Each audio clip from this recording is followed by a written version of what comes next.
बड़ी ही मोहब्बतों के साथ हम अपनी बेटियों को दुल्हन बना रहे हैं। हम अपनी बेटियों को बताएं, ऐ मेरी बहनों, अगर आज तुम दुल्हन बन रही हो तो ये किसी के बाप का सदका नहीं है, मदीने का ताजदार का सदका है। जब आमीना के लाल मक्के में जन्म लिए है, बेटियों को दफनाते हुए देखा है। मेरे पैगंबर ने कहा, सुनो, अब आज का बाद बेटियां दफन नहीं होगी, बेटियां रहमत भी है, बेटियां बरकत भी है, बेटियां शफाअत भी है। पैगाम मदीने के ताजदार ने दिया, इमामुल अंबिया ने दिया। बेटियां रहमत, बेटियां बरकत, बेटियां शफाअत। और सिर्फ मकाम नहीं दिया, मेरे आका ने उन बेटियों की परवरिश करके दुनिया के सामने एज अ प्रैक्टिकल पेश किया। चार चार बेटियां महबूबे कायनात सल्लल्लाहु अलैहि वसल्लम परवरिश किया।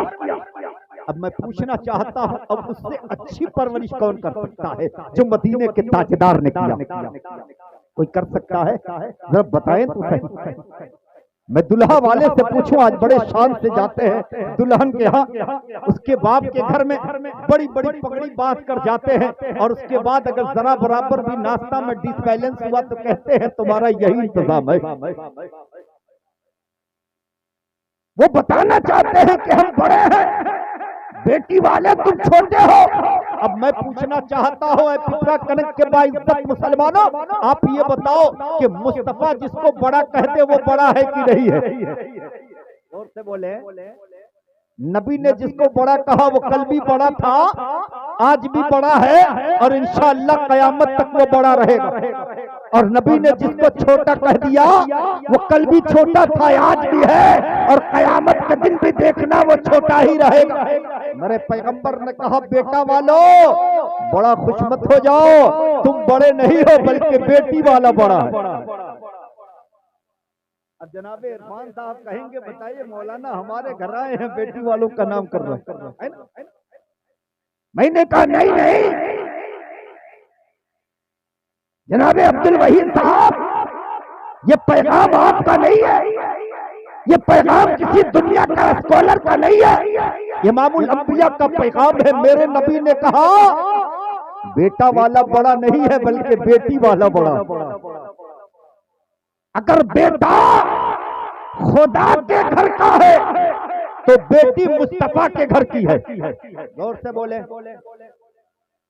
दुल्हा खुदा के घर का और दुल्हन मुस्तफा के घर की। आप कहेंगे ये कैसे? मैंने कहा, दुनिया का सबसे बेहतर दुल्हा का नाम ले रहा हो जिसको दुनिया मौलाए कायनात हजरत अली शेरे खुदा कहती है। क्या कहने, माशाअल्लाह, ऐसा जिंदाबाद। दुल्हा आज जनाबे अब्दुल वहीद साहब से पूछे आपकी पैदाइश कहाँ हुई, वो कहेंगे मैं अपने घर में पैदा हुआ, या अपने नाना के घर में पैदा हुआ, या किसी हॉस्पिटल में पैदा हुआ। लेकिन एक ऐसे दुल्हा का नाम लो, उससे पूछा जाए वो दुल्हा जो दुनिया का सबसे बेहतर दुल्हा है, उस दुल्हे से पूछो उसकी पैदाइश कहाँ हुई। मैंने कहा, न अपने नाना के घर में हुआ है, न अपने बाबा के घर में हुआ है, न किसी हॉस्पिटल में पैदा हुआ है। वो दुल्हा जिसको मौलाए कायनात कहते हैं, खुदा का घर है, खाने काबतुल्लाह में पैदा हो रहा। कहने, माशाअल्लाह, जिंदाबाद, जिंदाबाद, बेशक, माशाअल्लाह, जो काबा के अंदर पैदा हो, बेशक, उसकी माँ भी पाक। उलमाए कराम मौजूद है, मौलाना शाहिद साहब तशरीफ फरमा क्या है, कहने, माशाअल्लाह, दिगर उलमाए कराम मौजूद है। पूछो, माँ अगर बच्चे को जन्म दे तो ये फतवा लगाएंगे, ये मसला बताएंगे कि माँ अगर बच्चे को जन्म देगी तो जहां पैदा करेगी वो जगह नापाक, वो माँ नापाक, बोले वो बच्चा नापाक। लेकिन पूछा जाए उस खाने काबतुल्लाह में अली पैदा हुए, ऐ दुनिया के मुफ्तियों बताओ, क्या अली नापाक है? क्या मां नापाक है? क्या जगह नापाक है? आवाज आएगी वो जगह भी पाक है, वो माँ भी पाक है, वो बच्चा भी पाक है। तभी तो बरेली का ताजदार इमाम आला हजरत कहते हैं, तेरी नस्ल पाक में है, बच्चा तू है आईने नूर तेरा सब घराना। नारे तकबीर, नारे रिसालत, मसलके आला हजरत, फैजाने आला हजरत, नारे तकबीर, नारे रिसालत।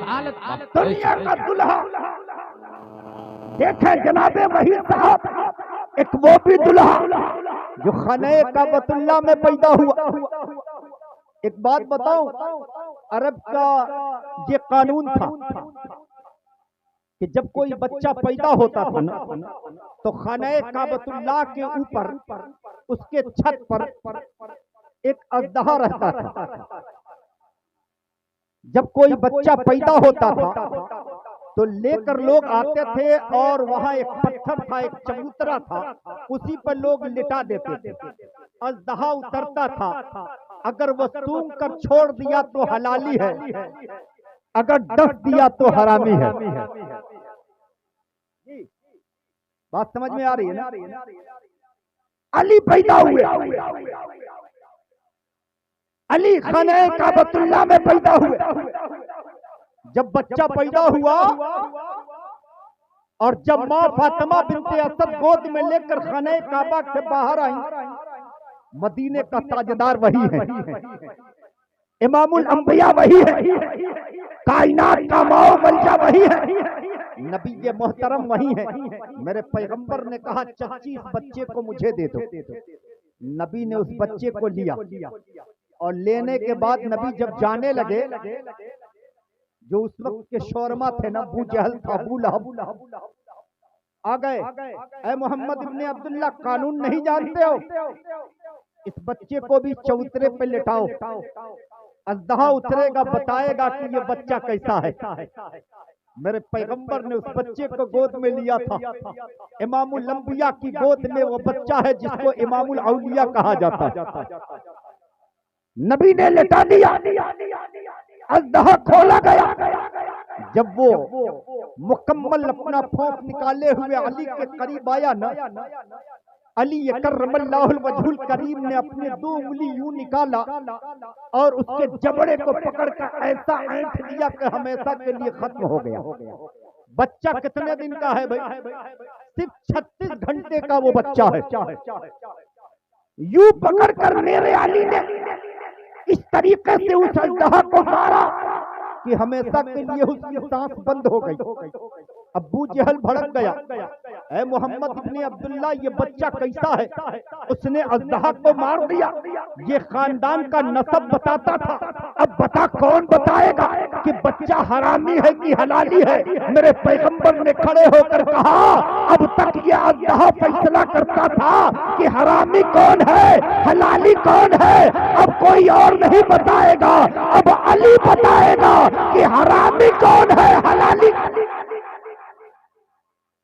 अली से मोहब्बत करने वालों कुर्बान जाओ, अली से प्यार करने वालों कुर्बान जाओ। अब अगर जिसको अली से मोहब्बत हो, अली से प्यार है, अली की औलादों से प्यार है, अली के नबी से प्यार है, तो अली बताएंगे ये हमारा है। और अगर अली से मोहब्बत नहीं है, अली वालों से मोहब्बत नहीं है, तब भी अली बताएंगे कि ये हमारा नहीं है, ये हमसे गैर है। फैसला अली कर रहे हैं। मेरे मिल्लत के नौजवानों, ये दुल्हा है। ये कौन है? ये दुल्हा है। अब आओ दुल्हन को देखें। दुल्हा तो अली है जो काबा में पैदा हुआ। ये दुल्हन तू कहाँ पैदा हुई? अल्लाह समद दुल्हन काबा में नहीं पैदा हुई, बल्कि खाने काबतुल्लाह तो अली है, लेकिन काबा के अंदर जो पैदा हो रही है उसका नाम सैयदा खातून जन्नत है। तभी तो बरेली का ताजदार कहता है कि हाजियो आओ, शहंशाह का रोजा देखो। अरे काबा तो देख चुके, अब काबे का काबा देखो। पता ये चला कि काबा वाला अली है, काबे के काबा वाली फातिमा है। इतना अच्छा जोड़ा कहां से ना हो? महबूबे कायनात सल्लल्लाहु अलैहि वसल्लम से मोहब्बत करने वालों, कुर्बान जाओ अपने आका पर, कुर्बान जाओ मदीने के ताजदार। मेरे पैगंबर से मोहब्बत करने वालों, अपनी शादियों को महबूबे कायनात की सुन्नतों में ढालने की कोशिश करो। ये शादियां कोई मामूली नहीं है। मैंने पहले ही कहा था कि कुरान मुकद्दस दुनिया की वाहिद किताब है जिसमें ऑल दी सिस्टम मौजूद है। शादी कैसे करनी है? हमें दुनिया को देखकर नहीं करनी है, हमें मुस्तफा को देखकर करनी है। हमें साहबे रसूल की जिंदगी को देखकर करनी है। अली की शादी सैयदा खातून जन्नत से, देखे ना शादी कैसे। मेरे आका इमामुल अंबिया उन बेटियों को क्या मकाम दिया, उन बहनों को क्या मकाम दिया। आज दुनिया नारा लगाती है, आज दुनिया ये कहती है बेटी बचाओ बेटी पढ़ाओ। मैंने कहा ये आज का नारा है और 2014 आज से 1450 साल पहले का नारा। नकल हमसे कर रहे हो और कहते हो नारा मेरा है। आज से 1400 साल पहले जब बेटियां दफनाई जाती थी, बेटियों को जाहिल रखा जाता था, मेरे पैगंबर ने मक्का मुकर्रमा से ये नारा दिया था बेटी बचाओ और बेटी पढ़ाओ। मेरे नबी ने खुद बेटियों को बचाया भी है और बेटियों को पढ़ाकर आलिमा भी बनाया है, बेटियों को पढ़ाकर डॉक्टर भी बनाया है, बेटियों को पढ़ाकर इंजीनियर भी बनाया है, बेटियों को पढ़ाकर दुनिया का फिलासफर भी बनाया है और दुनिया को बताया है ऐ दुनिया वालों अपनी बेटियों को भी बचाओ और उन्हें पढ़ाकर दीन भी सिखाओ, उन्हें दुनिया भी बताओ। कौन कहता है कि बेटियां डॉक्टर नहीं बनेंगी? कौन कहता है कि बेटियां इंजीनियर नहीं बनेंगी? उठाओ ना हजरत उम्मे सलमा की जिंदगी उठाओ, हजरत रफीदा की जिंदगी उठाओ, हजरत खातून जन्नत सैयदा फातिमा ज़हरा की जिंदगी उठाओ, हजरत आयशा सिद्दीका की जिंदगी उठाओ। ये मैं ऐसी ऐसी हस्तियों का नाम बोल रहा हूं जिनको आप पढ़ेंगे तो आपके पैरों से जमीन खसक जाएगी। बड़े इन बहनों को इन्होंने इस्लाम के लिए कितनी कुर्बानियां दी। अल्लाह के प्यारे रसूल ने इन्हें इज्जत दिया, इन्हें एहतराम किया और दुनिया जिसको अभागन बना के छोड़ी थी मुस्तफा ने उसे सुहागन बना के छोड़ा। पूछे उस तारीखों को, एक जमाना था कि अगर बेवा हो गई गलासतों खंडरों अमीर में ढकेला जाता था।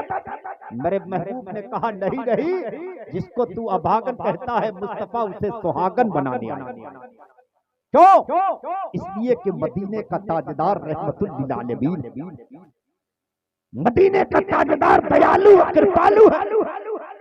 नबी कायनात के लिए रहमत वाला बनकर आए। और ये सिर्फ मैं नहीं कहता हूँ, दुनिया के जितनी पोथियां है ना, जितने ग्रंथ है ना, वो सारे ग्रंथ इस बात को एक्सेप्ट करते हैं।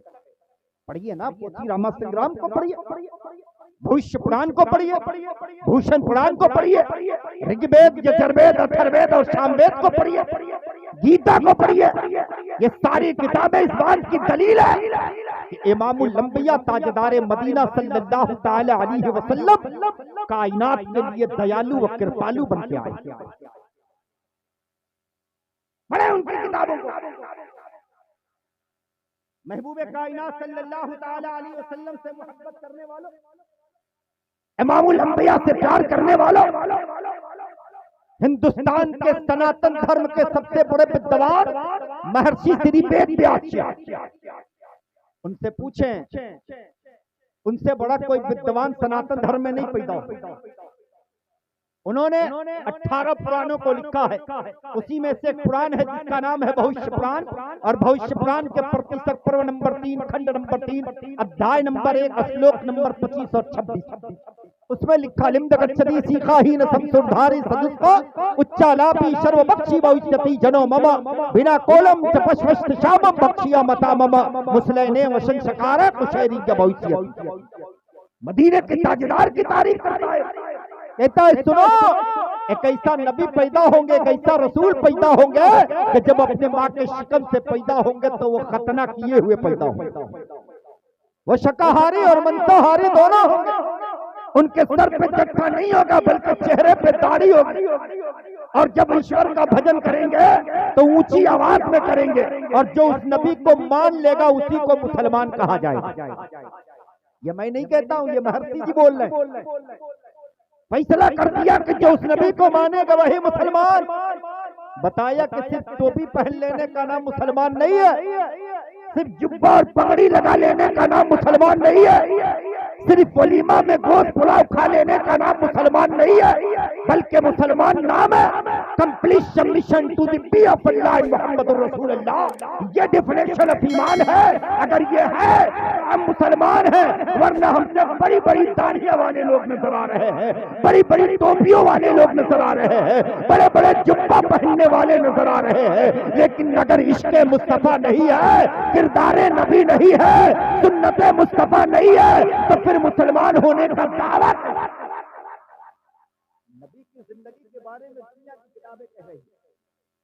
इसलिए मेरे मिल्लत के नौजवानों, अपनी जिंदगी को मुस्तफा से जोड़ लेने की जरूरत है, पैगंबर इस्लाम की सीरत से जोड़ लेने की जरूरत है। याद रखें, जो मुस्तफा से जोड़ लेगा यकीनन समझ जाएं ये बात कि वो चाहे कोई भी हो, अगर खैर भी होगा ना, अगर मुस्तफा का इस्तेमाल किया होगा तो उसका बेनिफिट मिलेगा।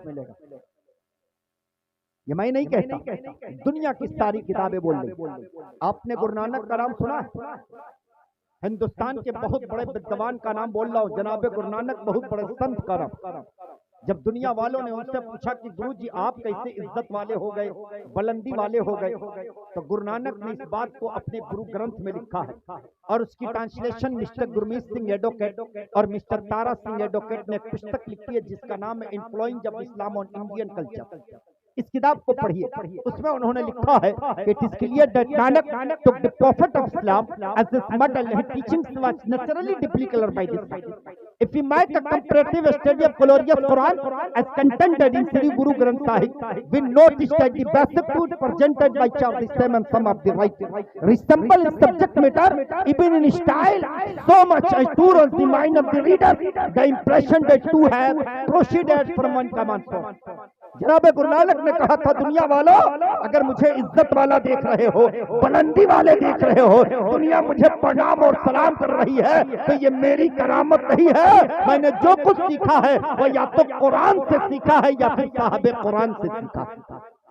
आप अंदाजा लगाओ कि जो नबी से मोहब्बत कर ले, कुरान से मोहब्बत कर ले, दुनिया उसे मोहब्बत करने लगती है। हमारे पास कुरान भी है, पैगंबर की जिंदगी भी है, वक्त बिल्कुल गुंजाइश नहीं है। अब ये हो रहा है कि सलाम पढ़ लिए जाए, इसलिए इंशाअल्लाह फिर कभी मौका मिलेगा तो मुकम्मल आपसे गुफ्तगू होगी। बस ये है कि हम अपनी शादियों को मुस्तफ़ा ताजदार मदीना की सुन्नतों में ढालें, अपने बच्चों को नबी आखिर ज़मा की सीरत बताएं, अपनी बेटियों को सज्जदा खातून जन्नत फातिमा ज़हरा की सुन्नतें बताएं। इंशाअल्लाह जिस दिन हमारी बेटियां सैयदा खातून जन्नत की कनीज बन जाएंगी, उनकी कोख से जो औलादें होंगी वो गुलाबे हुसैन बनती हुई नजर आएगी। इंशाअल्लाह फिर वक्त मिलेगा तो आपसे गुफ्तगू होगी। व आखिरी दावाना अनिल हम्दुलिल्लाहि रब्बिल आलमीन।